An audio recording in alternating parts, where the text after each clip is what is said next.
कोणाकडे पाहावं तर तेही दिसत नाही.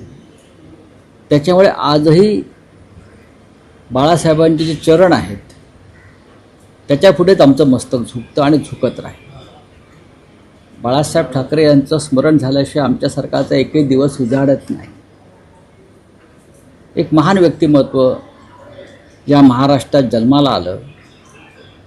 त्यांनी वर्षानुवर्ष आम्हाला सगळ्यांना मार्गदर्शन केलं, दिशा दिली आणि त्यातूनच आजचा महाराष्ट्र आणि अनेक पिढ्या उभ्या राहिल्या.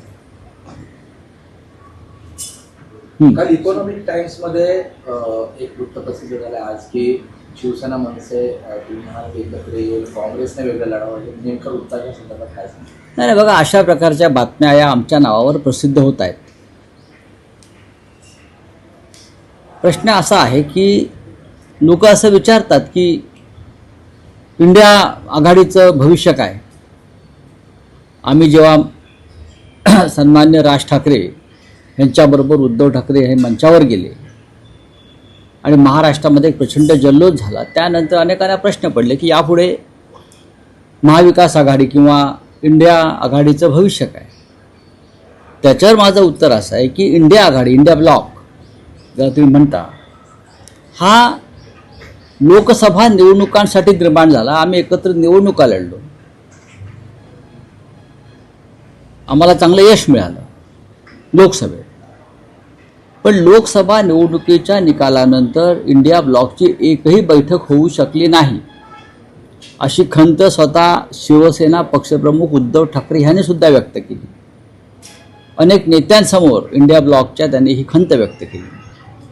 तर इंडिया ब्लॉकचा विषय हा राष्ट्रीय प्रश्नावर, राष्ट्रीय विषयांवर, पार्लमेंटरी अफेअर्स या संदर्भात आहे. लोकसभा, राज्यसभा, महाविकास आघाडी स्थापन झाली.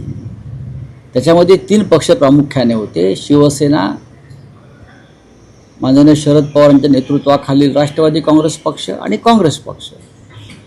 ही महाराष्ट्र विधानसभेसाठी निर्माण झालेली एक आघाडी होती.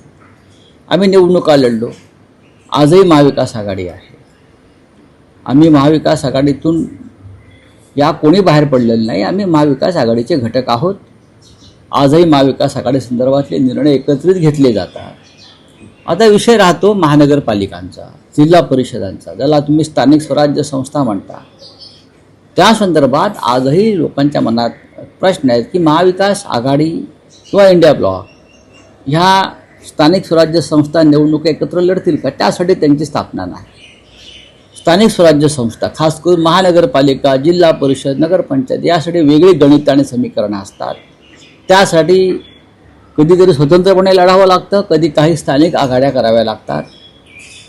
मला जेव्हा प्रश्न विचारला तेव्हा मी इतकं सांगितलं की आमच्या सगळ्यांवर दबाव असा आहे जनतेचा, जो आपण 5 तारखेला पाहिला असेल की मुंबई महानगरपालिकांसह महाराष्ट्रातल्या महानगरपालिकामध्ये शिवसेना आणि मनसे, खास करून माननीय उद्धव ठाकरे आणि राज ठाकरे यांनी एकत्र येऊन निवडणुका लढाव्यात, हा लोकांचा दबाव आहे. या संदर्भात भविष्यात चर्चा होतील, वेळ आहे अजून. त्याच्यावर त्याचा फार चिंता करण्याचं कारण नाही.